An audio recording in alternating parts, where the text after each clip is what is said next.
به نام خداوندگار هنر. سلام، علیرضا حیدری هستم و از طریق وبسایت چراغ با آموزش نرم افزار ادوب فتوشاپ لایتروم کلاسیک در خدمت شما هستم. شما بیننده فصل 6 این آموزش هستید. اگه خاطرتون باشه من تو فصل قبلی اومدم یه دونه کویک کالکشن ساختم. رو کویک کالکشنم کلیک میکنم. این 4 تا عکس رو قرار بوده من بیارم ادیت بکنم، یعنی بین کل عکسام تصمیم گرفتم این 4 تا عکس انتخاب بشه. حالا اینم اضافه میکنیم که بشه 5 تا عکس. حالا رو کویک کالکشنم کلیک میکنم، میگم این عکس‌ها رو میخوام ادیت بکنم. این قسمت رو هم فعال میکنم، میام سراغ دیولپ. تا شروع نکردم این نکته هم بگم، میخوام این 5 تا عکس رو ادیت بکنم به صورت خیلی سریع. بعد دوباره برمیگردیم طرف این که نرم افزار رو کاملتر و جامعتر با هم دیگه یاد بگیریم. خب برای ویرایش این عکس‌ها چی کار بکنم؟ من تو صفحه دیولپ هستم و بخشای مختلفی رو دارم که قبلا معرفی کردم. هیستوگرام، بیسیک، تون کرو، اسمشون رو گفتم. حالا میخوام برم باشون کار بکنم. اما قبل از اینکه با این قسمت کار بکنم بیام سراغ این ستون سمت چپم. ستون سمت چپم عیناً نویگیتورش همونیه که توی لایبرری داشتم، پس نیازی نمیبینم توضیح بدم. فقط این لیست رو باز میکنم و این لیست رو باز میکنم تا یادتون بیاد کجاییم. نویگیتور رو نمیخوام جمعش میکنم.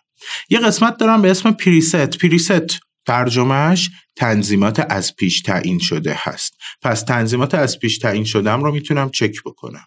مثلا کالر رو باز میکنم، کمپانی به هم گفته اگه میخوای یه تنظیمات نچورال داشته باشی رو این گزینه بیا.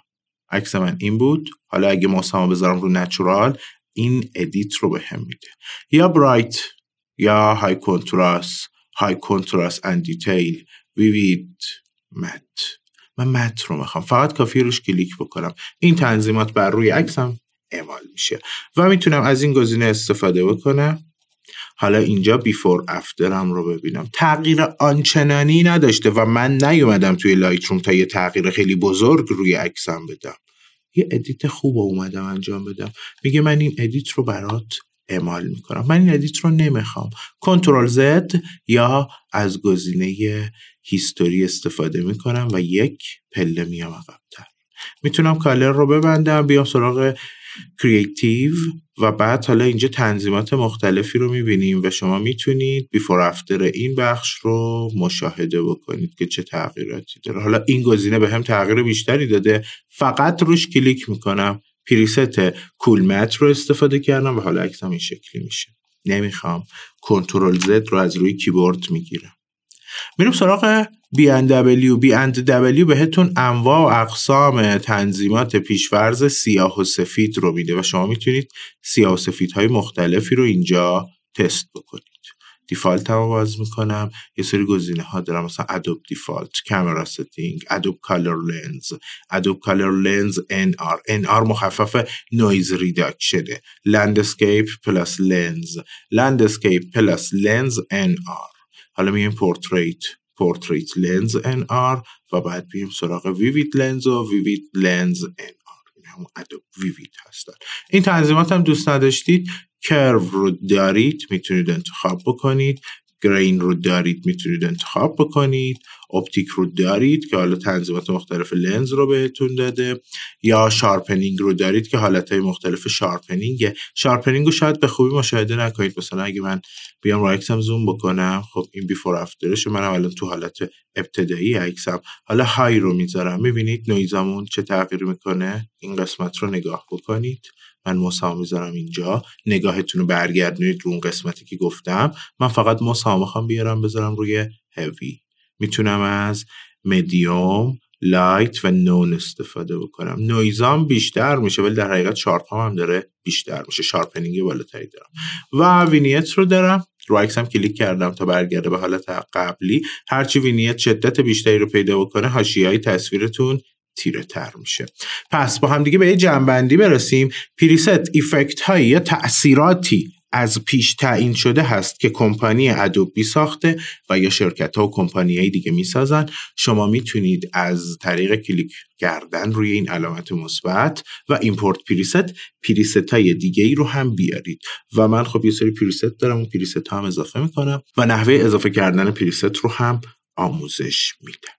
اما پریستم رو ببندم برم سراغ اسنپ شات یعنی اینکه عکستون رو ادیت کردید. مثلا من اومدم اینجا یه سیاسفید این مدلی دادم، میگم آو چه خوبه، میتونم یه اسنپ شات بگیرم به اسم 201 روی علامت مثبت کلیک کردم، بعد میگم نه یه ادیت دیگه سیاسفیدم داشته باشم، یه مرحله برمیگردم عقب، اسنپ شاتم مونده هنوز، میام میگم این سیاسفید سپیام باحاله ها، انتخابش میکنم، آره خوبه، اینم به عنوان یه ادیت داشته باشم، اسمشو میذارم 202 و میگم نه اگه سیاسفید نباشه مثلا سیاسفید باشه و این رنگا، مثلا اینا نه بیام تو قسمت کریتیو، وارم میتونه باشه یا مثلا کول، میگم این کول هم خوبه. حالا یه اسنپ شات هم میگیرم اسمشو میذارم 203.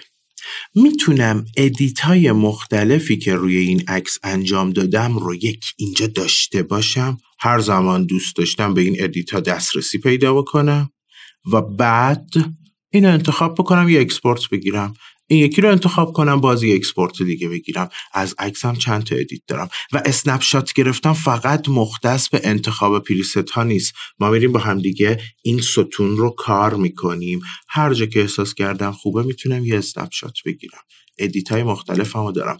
اگه این کار قرار بود توی فتوشاپ انجام شه بنا به دونه دونه اینها من باید یه سیو میگرفتم. فقط حساب کنید 3 تا عکس دارم، این 3 تا سیو دارم، عکس اصلی هم تازه میخوام نگه دارم. حالا اتفاقی که میافته اینه که یهو 4 تا عکس هم حجم یا تقریبا هم حجم دارم. فکر کنیم عکسمون 10 مگابایت 20 مگابایت نیست، این عکس 10 مگابایتی باید 4 بار ذخیره میشد، 30 مگابایت اضافه تر من حجم میساختم. اوکی.